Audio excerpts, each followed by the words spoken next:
Good morning, ladies and gentlemen. This is Dr. Jones, and I'm speaking to my high school students. Now, the last time I saw you, we were talking about heredity and genetics. We're going to pick up that conversation this morning.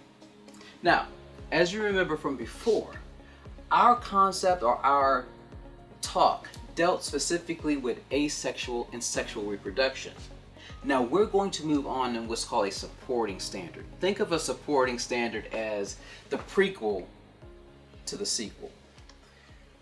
When you look at this, we're now going to talk about, well, what brings about this asexual and sexual reproduction? Well, it's all in DNA. And so in this class, during this session, we're going to be talking about how DNA is passed from the parents to the offspring. Okay?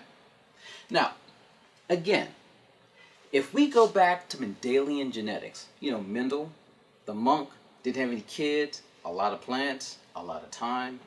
One of the things that we were able to talk about are dominant and recessive genes. Now, understand, Mendel didn't know anything about genes. All he knew is that if he paired certain plants together, he would get a predictable outcome based on the plants that he started out with.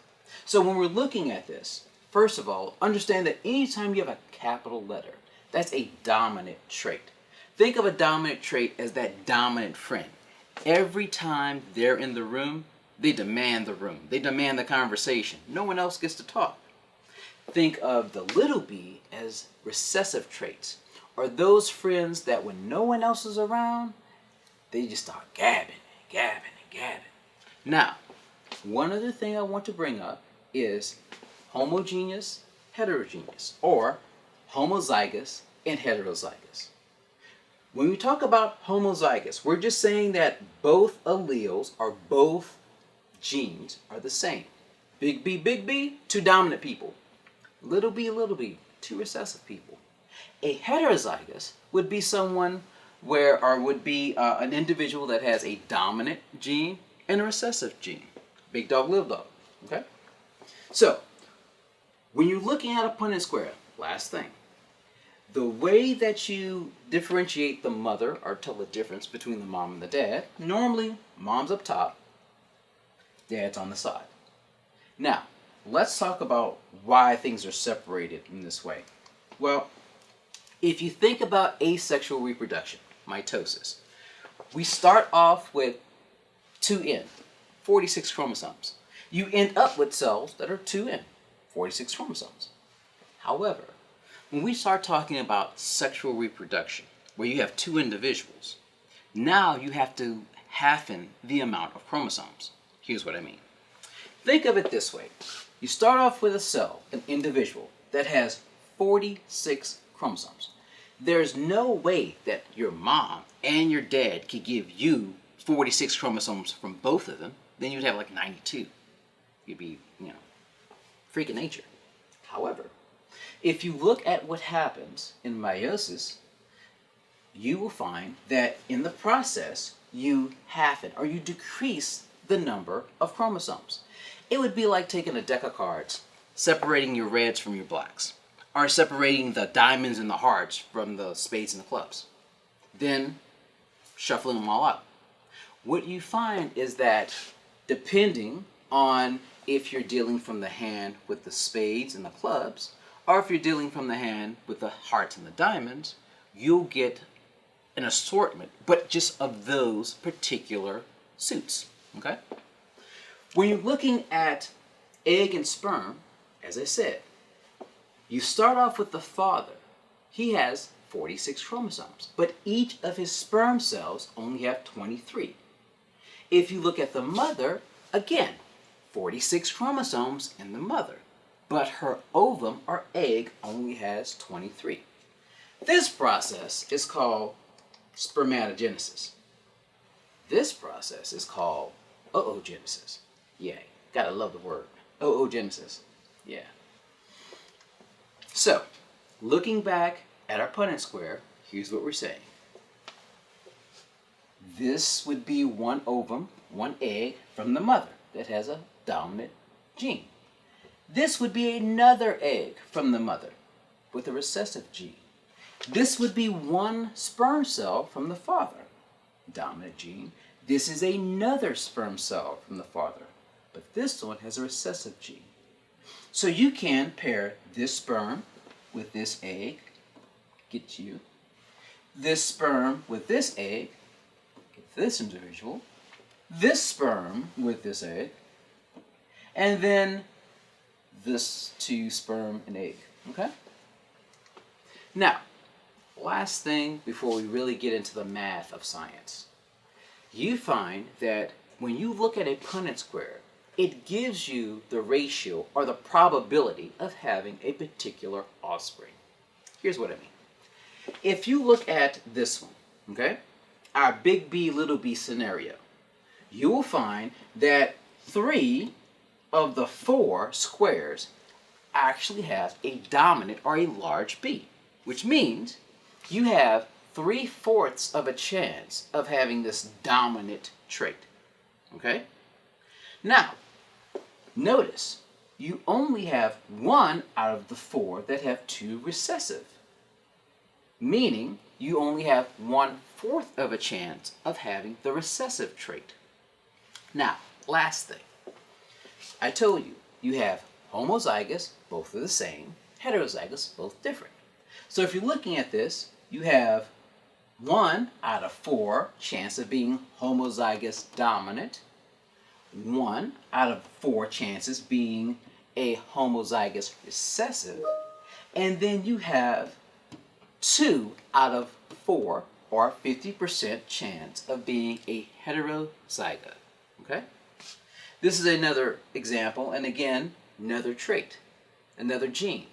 So you could possibly be homozygous recessive for one gene, but you could be dominant for the other. Okay? Now, let's get into the math. Okay? Oh, and by the way, this process, almost forgot, is called independent assortment. Here's what that means.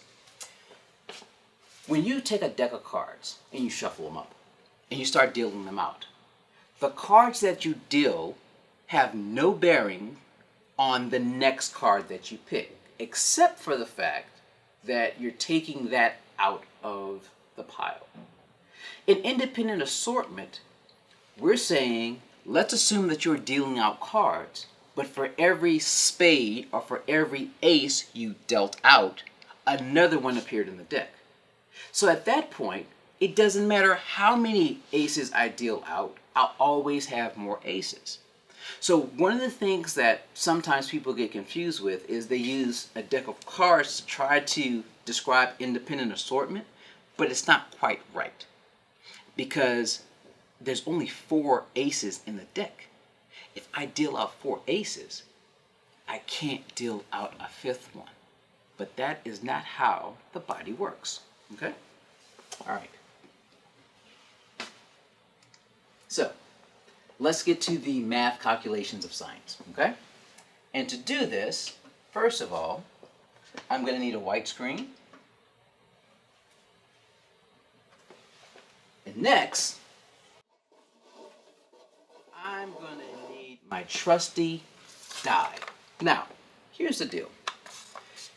If you're looking at these, you'll find that I have capital A's, lowercase a's, capital B's, lowercase b's, capital C's, and lowercase c's. Now, I have the same number of capital A's as lowercase a's. So, if I were to write this out, think of it as a parent that would look like this. Capital A, let me make that a little thicker. Hold on one second.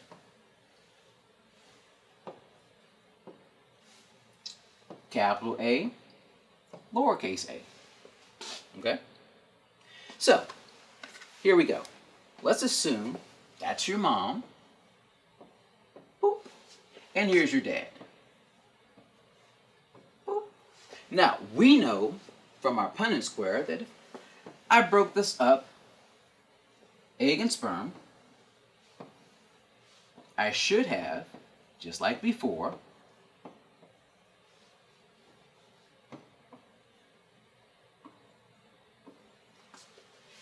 a 1 out of 4 chance of getting capital A,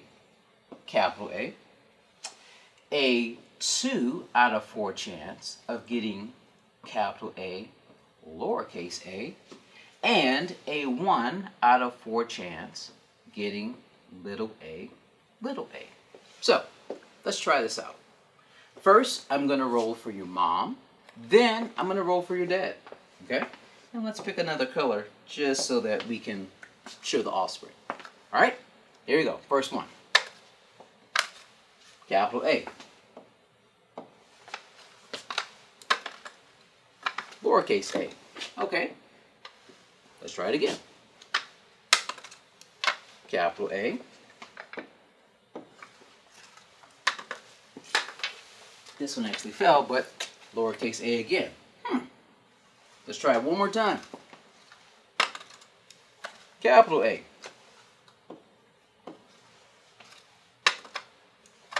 Lowercase a. So you see, if we keep on doing this, capital A, capital A, you will find that for the most part, you will get this. The reason? You have more or higher chance of getting a capital A and a lowercase a than getting 2 capital A's. Okay? Now, if we use 2 die, here's how it changes the scenario. Watch.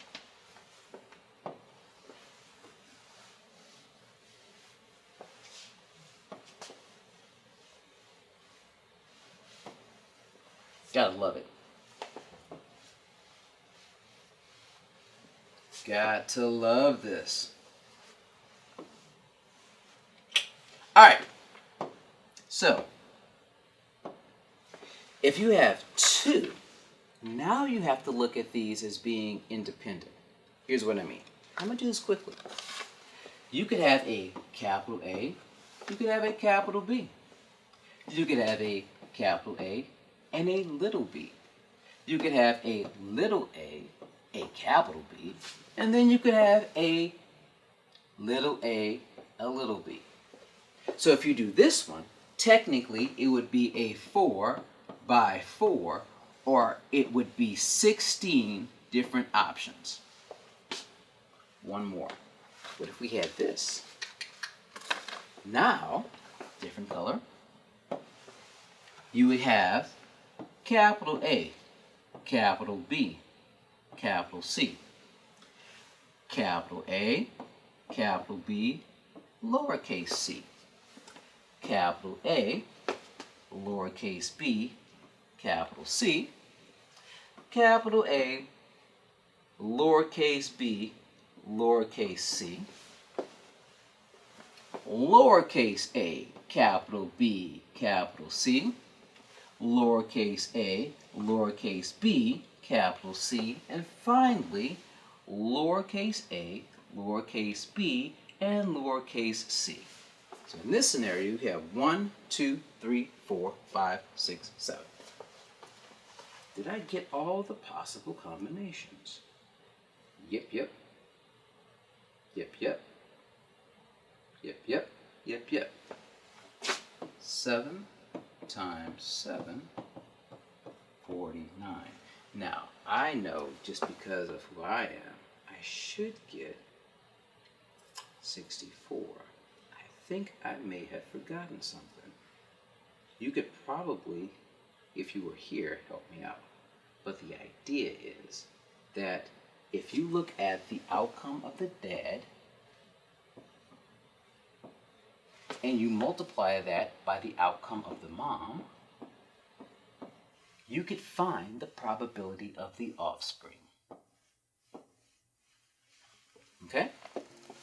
Now, the next time I see you, we will move forward from a normal monogenetic to more of a polygenetic. Because here's the thing. If you have a 6'5" dad and a 6 or a 5'2", let me rephrase that, 6'5" dad, a 5'2" mom, you're not going to be 6'5" or 5'2". You'll be somewhere in the middle. I hope you have a great day, and I'll see you next week.